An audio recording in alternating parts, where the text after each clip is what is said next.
13 अप्रैल वर्ष 1919 में भारतीय स्वतंत्रता आंदोलन से जुड़ी एक प्रमुख घटना जलियांवाला बाग गोलीकांड हुआ था।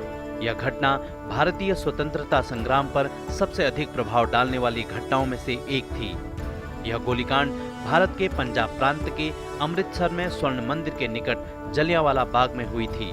उस दिन जलियांवाला बाग में एक सभा रखी गई थी जिसमें कुछ नेता रोलेट एक्ट के खिलाफ भाषण देने वाले थे।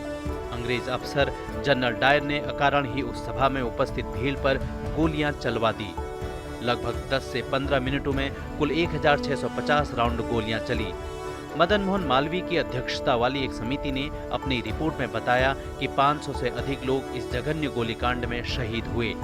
यह घटना ही भारत में ब्रिटिश शासन के अंत की शुरुआत बनी। 13 अप्रैल वर्ष 1699 में खालसा पंथ की स्थापना हुई। बैसाखी के दिन सिखों के 10वें गुरु गुरु गोविंद सिंह जी ने खालसा पंथ की स्थापना की। यह दिन सिखों के इतिहास का सबसे महत्वपूर्ण दिन माना जाता है।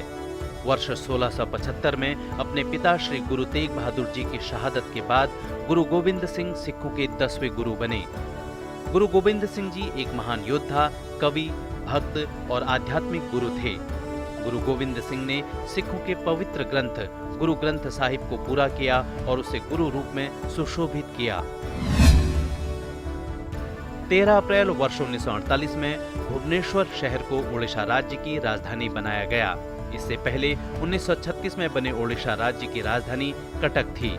आधुनिक ओडिशा राज्य की स्थापना कटक के कनिका पैलेस में हुई थी, जिसके बाद वर्ष 1948 तक ब्रिटिश काल के दौरान कई शासकों ने शहर को राजधानी के रूप में इस्तेमाल किया था। ओडिशा भारत के पूर्वी तट पर स्थित एक राज्य है। इस राज्य को बिहार राज्य से अलग करके बनाया गया। राज्य में 1 अप्रैल के दिन को उत्कल दिवस यानी ओडिशा दिवस के रूप में मनाया जाता है। इतिहास में यह राज्य कलिंग या उत्कल के नाम से जाना जाता था। ओडिशा उसी प्राचीन राष्ट्र कलिंग का आधुनिक नाम है, जिस पर 261 ईसा पूर्व में मौर्य सम्राट अशोक ने आक्रमण किया था और युद्ध में हुए भयानक रक्तपात से व्यथित होकर अंततः बौद्ध धर्म को स्वीकार किया था। ओडिशा, जिसे पहले उड़ीसा के नाम से भी जाना जाता था,